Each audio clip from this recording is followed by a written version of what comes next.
Ya, kalau menurut aku ya, dengan ada Yuzong, itu Ditukar. Lunoxnya di offlane, cowoknya di gold. Tapi Tapi cowoknya damage. Ya rasa kepada Creep gitu loh, yang berarti pattern farming mereka bakal lebih cepat lagi dibandingkan dengan biasanya. Yang kedua, Lord dan juga Turtle. Kan jadi makanan mereka, pastinya ini bakal banyak banget kontes ke arah objektif sih, terutama Creep dan juga ke arah Lord dan juga Turtle. Oke, Bajan Evos ini tampaknya akan mendapatkan first blood dan Pendragon akan mendapatkannya. Tas Dede masih mau lebih cheesecake dengan giginya. Masih bisa kabur dengan menggunakan flickernya tadi. Evos udah agresif banget memenangkan Lito dan juga bahkan memenangkan first blood. Wow. Bajan masih berusaha mencari celah, meloncat saja dan ini reset ya. Speechless udah di take down sekali di menit pertama. Ini sebuah kerugian besar dari segi rotasi. Ya sebenarnya bahkan di era bottom lane. Nah ini ketika BMX kalah untuk mengadu head to head dalam damage. Dia memilih dengan sabar, main rennernya, ini birunya lihat. Saat dikeker sampai di last hit. Tar. Masih nunggu. Ya ganti, oh Dapat. Dan tapi Spirits tepat sana mencoba untuk mendapatkan Cakim. Dibalaskan karena tapi lihat Tas Dede is coming. Ingat Cakim. Kali ini damage-nya cukup besar dengan magical damage. Tapi Tas gak bisa mendapatkan karena terlalu jauh. Wow. Gocekan yang luar biasa bagus dari seorang Speechless. Memilih mundur ke arah belakang dan Bajan di depan sana nggak berhasil untuk mendapatkan poking trap seorang BMX. Dan Bajan salah satu hero signature-nya itu memang Kufra Goni. Oke, kita lihat dari segi rotasi, agresivitasnya Evos masih memegang kendali. Turtle akan sudah up bahkan, dan kalau kita lihat dari minimap Speechless sudah mengisi tempat tersebut. Sementara Tas Dede masih mencari buff biru. Bajan loncat dengan Tyrant's Revenge-nya hanya untuk poking damage saja. Sementara Paps masih fokus ke arah Turtle dan Turtle pertama untuk ke Paps. Wow. Paps kali ini yang malah mendapatkan Turtle, sedangkan dengan posisi dari tadi yang kita lihat agak sedikit struggle dan Pendragon mencoba untuk bertahan melawan seorang Bravo di depan sana. Dengan kita tahu meta Choteng sekarang lebih sustain ya. Lebih sustain banget di laningnya. Lebih sustain untuk melawan factor-factor macam kayak seorang Yuzong, factor-factor yang memiliki damage burst atau lifesteal yang cukup kencang. Sedangkan di bottom lane masih coba untuk farming terlebih dahulu pergerakan, dan jangan lupa ini benar-benar kita harus ingatkan. Yang EVOS, dimana dulu diperkuat oleh LG, Wan dan Pendragon, itu tapi tetap harus ditumbangkan gue nih. Gila, ini padahal kalau dari segi pengalaman, dari segi mekanik. LG Wan bro. Serem banget, Wan mantan pemain M1, cuman ingat ini Mobile Legends, apapun bisa terjadi. Dari MPL season 1 loh. Masalahnya problemnya sekarang tuh satu. Udah nggak bisa lagi bermain kayak one man show. Ya, Ya kayak beneran. Kayak misalnya nih, mau BMX sekuat apapun dari kemarin yang kita bahas tadi. Ya. Nggak bisa dia sendiri untuk membawa timnya. Udah beda, sekarang udah bener-bener harus 5-5-nya satu suara. Setuju. Bahkan kadang-kadang 4 orang satu suara aja nggak cukup. Betul, nggak cukup. Nggak cukup, harus bener-bener 5-5-nya satu visi dan konsisten. Yes. Bergerak dalam line of down. Oke, kita kembali ke dalam game untuk saat ini. Dari segi farmingan masih dipegang oleh Evos, berbanding hanya 300 saja. Apapun masih bisa terjadi, tetapi Tas Dede sudah memegang DHS-nya. Kira-kira apa yang akan terjadi, Coy? Dengan DHS ya dari Tas Dede ya, udah pasti ini bakal ngerontokin semua defensive mechanism yang dimiliki oleh seorang Bravo ataupun Speechless. Mengingat bahwa mereka adalah hero hybrid ya, dimana ada setengah tank, setengah damage. Tapi silahkan Goni. Oke, Tas Dede memberikan poking damage saja dan sniper dari Baymax. Seperempat darah langsung hilang. Lumayan mengagetkan Tas Dede nampaknya depan sana. Tapi kali ini di arah Turtle. Nggak mau kehilangan Turtle untuk kedua kalinya. Speechless mencoba untuk melakukan rotasi. Bravo berubah menjadi naga, menuju ke arah belakang. Tas Dede tahu akan keberadaan seorang Bravo. Mencoba dihindari begitu saja, tapi lihat Tempest of Flat. Retribusi naga berhasil didapatkan siapapun, tapi Lily Owasel itu ke Cloudcon. Berhasil mendapatkan poin. Lihat, bakal coba dikejar begitu saja. Cheesecake is di depan sana. Cheesecake yang keju kue kali ini memberikan sedikit distraction. Cuma sayangnya Speechless gak berhasil. Kalau bisa kita bilang, ini dua-duanya dari Tas Dede dan juga Speechless itu damage-nya dimenangkan Tas DD untuk dari segi level ya. Iya jelas itu dengan berbeda satu level apalagi dengan tambahan Demon Slayer ya untuk emblemnya 20% damage akan lebih besar kepada turret. So udah pasti Tas DD yang akan memiliki lead retribution dalam segi damage ya. Apalagi dengan rotasi seperti ini Speechless juga sepertinya agak susah untuk melakukan jungle.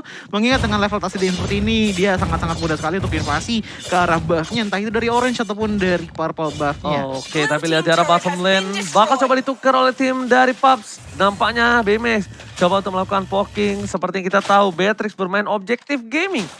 Yang ini birunya, dia mencoba untuk memberikan sedikit damage di arah turret. Tapi lihat ada ponsel telah dikeluarkan, Bajan di depan sana. Tapi nampaknya Bajan kalau terlalu overcommit ini nggak baik banget.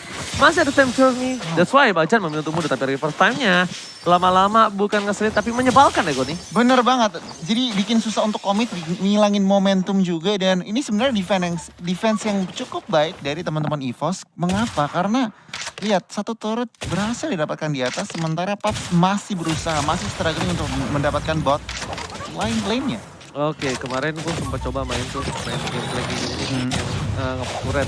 Itu susah loh ternyata. Tapi lihat Tas DC, menuju ke arah belakang, Lea akan menjadi pilihan. Damage-nya terlalu besar, Tempest of Blade tanpa time journey. Tepat sana masih ada flicker ke arah belakang, gak berhasil mendapatkan cheesecake. Dan pakai Speechless hampir saja dimakan. Menjadi salah satu pilihan, tapi malah Cloud-nya yang tidak bisa mendapatkan satu. Masih tidak ada trading kill di menit yang ke-6.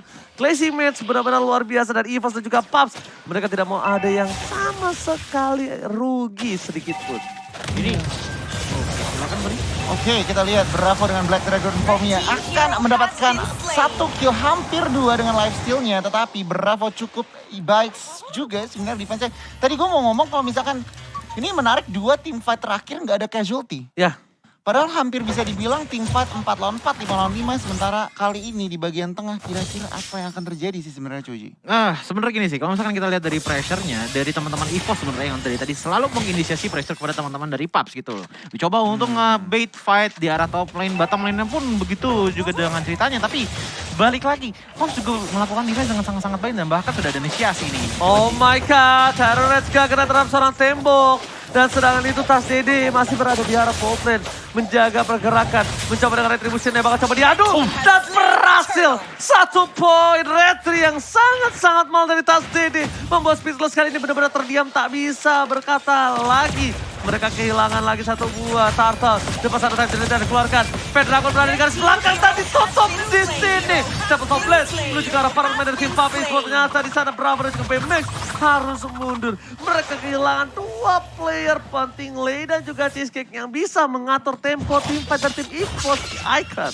EVOS Icon menunjukkan tariknya mendapatkan turtle. Dan bahkan 2 member PUBG harus hilang, bener banget. Kunci dari seorang Eve. Salah satu player yang akan mendapatkan tempo. Tetapi kita lihat Speechless berusaha clearing the wave. Tidak berhasil, inner turret di bagian atas hilang. EVOS Icon semakin melebar dari segi ruang geraknya. Kok tadi bisa kita lihat damage? Oh bedanya 2 level. 2 level bedanya agak Soalnya jauh. gue lihat damage ke Tas DD kok gak Kurang terlalu ya? sakit. Iya, apa Tas DD-nya bikin item selain emblem, selain ya di situ dapat ada emblem dari turtle ya. Tapi kita lihat Cheesecake di sana bakal coba diganggu. Memilih untuk menuju ke arah flicker dibanding time journey. Menurut aku pribadi agak sedikit wasting, ya kan, mending ke arah time journey yang kita masih hitung kalkulatnya itu masih terlihat. 30 detik lah, masih Iya oke dibandingkan tunggu 120 detik. Tapi lihat depan sana, dari Cakim coba untuk bertahan. Melawan seorang Bravo, berubah menjadi Order Brilliance, mencoba untuk bergerak. Tapi lihat di arah top lane-nya, Tas DD kali ini mencoba untuk melakukan objektif gaming. Mencoba untuk memberikan sedikit damage, tapi ternyata BMX memberikan peringatan mundur. Gila, ini kalau ngelihat dari segi apa ya, komposisinya memang sangat-sangat possible banget untuk split push dengan adanya Link. Dan bahkan Tas DD mengetahui power dari teman-teman EVOS, mereka pede gitu nyari tim fight berempat saja. Dan Tas DD akan mencari split push, constant pressure ke arah lane jauh.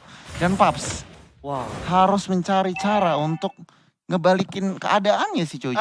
Jujur in my humble opinion ya, melihat dari matanya Joji bahwa PUBG ini jujur udah mulai agak disconnected. Karena kenapa? Dari meta mereka, dari draft pick mereka sudah ada Yves, sudah ada BMX, sudah ada Cheesecake. Ini tiga-tiganya ditambah lagi dengan Bravo, dijadiin ke depan face to face lawan teman-teman dari EVOS. Ini bakal enak banget karena kenapa? Bajan nggak bisa memberikan stun, pasti dia nggak bisa memberikan knock-up gitu lah. Apalagi dibantu dengan Bravo dengan Black Dragon Form-nya. Silakan Boni. Waduh, lihat Tempest of Blade terpangkas. Wow. Lihat, terpotong naga di depan sana. Sebenarnya bisa benar-benar membuat naga itu tumbang tadi adalah Bajan. Sedikit menghentikan pergerakannya, langsung disambut dengan Tempest of Blade. Damage cukup besar, tapi lihat dari bottom lane, turret sudah dipecahkan. Inner turret hilang, tas DD. Objektif gamingnya, makro gameplaynya bagus banget Goni. Gila ini aktif banget dan kali ini Lunox seorang Cakim berusaha untuk masuk. Oh lihat tas diri dengan pinch points-nya langsung masuk ke arah Speechless. Belum ada confident lebih. Lord sudah marching di bagian atas. Kira-kira dari perbedaan ekonomi. Ya. Gimana nih Coji? Bisa nge-end gak sih? Sebenarnya masih bisa ditahan sama Puffy Sport asalkan dengan terms and condition bahwa mereka memang berjalan team fight dengan skill-skill yang bisa dikombo-kombokan. Contohnya dengan adanya Black Dragon tambah dengan Revolve Manipulation dan sementara asuransi datang dari Cheesecake dengan adanya Time Journey itu bakal enak banget untuk mereka bisa team fight. Tapi problemnya sekarang adalah dari goldnya. Dimana network mereka berbeda sekitar 6.000 dibandingkan dengan EVOS. So permainan mereka harus bisa pasif ofensif untuk ngambil karir jungle tapi tidak inisiasi terlalu dalam. Alright, tapi Pendragon berada di garis depan. Bakal coba untuk mengganggu pergerakan para pemain dari tim PUBG.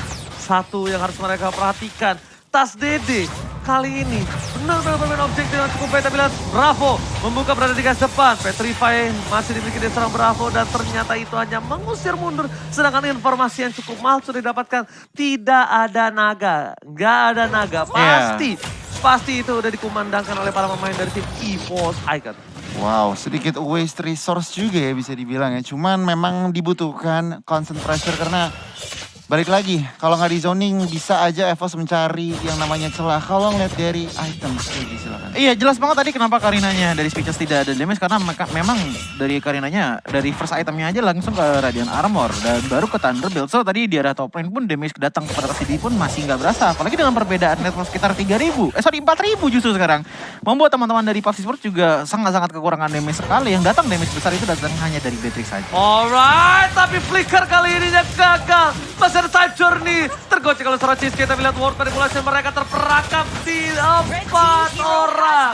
Lihat, tapi tas DD is coming. Cheesecake akan menjadi pilihan pertama. Tempest of Blade dihindari setidaknya pertukaran 1 untuk 1. Menurutku masih nggak adil. Cheesecake tukar Pendragon. Itu nggak adil banget. Source skill Bajan hilang. Dan tadi EVOS Icon mereka bermain di gang ketika ada musuh seorang YP. Sedikit riskan. Wah, high risk banget itu. High risk banget dan Udah bahkan doang. PUBG berhasil kitingnya. Mereka sedikit menarik, oke Pendragon Cheesecake tertangkap, tapi sebenarnya itu cuma lagi-lagi cuma Digi. Jadi sebenarnya yang rugi nggak terlalu rugi. Lord sekarang up, kita lihat PUBG berusaha untuk keluar dari kandangnya dan bahkan sekarang Speechless udah bisa memegang orange buff. Alright, dan bahkan tapi untuk purple buff-nya, sorry to say, masih di tangan dari tim EVOS Icon. Karena apa? Kita tahu invasi dari ya? invasi dan juga Speechless masih membutuhkan purple buff loh kalau menurut aku. Jelas itu. Dan menit yang ke-13, Lord sudah di-enhance kali ini. Lihat, reverse time telah dikeluarkan dengan adanya Lunox. Seperti biasa yang kita tahu, sangat-sangat cepat untuk mendapatkan Lord. Gila, nih kalau ngelihat dari situasinya sekarang dengan Lord yang udah di-enhance, memang base turretnya masih berdiri dari teman-teman PUBG. Cuman sebenarnya kalau misalkan PUBG mau melakukan kesalahan, EVOS bisa aja nge-end. Terutama kalau lane-nya tertangkap. Iya, dan sebenarnya kalau misalkan kita dari tim Power, jelas EVOS lagi memegang kendali dengan sangat-sangat baik gitu. Dari jungle diinvasi, dari Lord sudah diambil, dan bahkan yang sangat membuat EVOS kuat di game kali ini adalah mereka tidak mencari KDA. Mereka mencari balik lagi ke arah objektif lebih dahulu. Kalau misalkan ada chance, ya udah kita ngapain nge-kill. Kita langsung ngejar objektif, ngambil ke turret. Makanya di menit 13 pun total kill count baru 8 dari kedua belah tim. So, memang permainan EVOS benar-benar disiplin banget, benar-benar penuh dengan careful banget dari planningnya, dari segi step-stepnya bagaimana mereka akan menginisiasi teman-teman dari PUBG, apalagi dengan Lord yang sudah enhance sekarang. Oke, tapi kali ini mungkin ada menjadi dilema untuk seorang Cheesecake. Apa yang harus dia jaga? Speechless kah? BMX kah? Atau bahkan If? Kalau menurut aku pribadi, If lah yang harus dia jaga untuk saat ini. Tapi lihat, BMX di depan sana harus dimakan. World Manipulation tadi keluar, Tyrant Bravo tertangkap. Kehilangan seorang Bravo, double skill dapatkan. Bahkan, Duel of Dragon berhasil menyelamatkan para pemain dari tim Speechless kali ini tumbang. Ini bencana. Lei tersisa berdua bersama dengan seorang Cheesecake juga. Sang burung kecil kepentok kejedotan di ball cycle second game Goni. EVOS Icon menunjukkan kalau misalkan mereka nggak bermain-main melawan PUBG Esport, Choji. Dan lihat Yeah. kedisiplinan, objektif gaming mereka nggak selalu ketinggalan. Teamfight nggak selalu membuahkan hasil, tetapi laning control dan juga manipulasi wave lah yang akan memenangkan game. Iya, balik lagi ya. Kita udah ngomong dari awal tadi, di mana dari Tas ini kan pernah dengan momen 0-0 dari KDA-nya.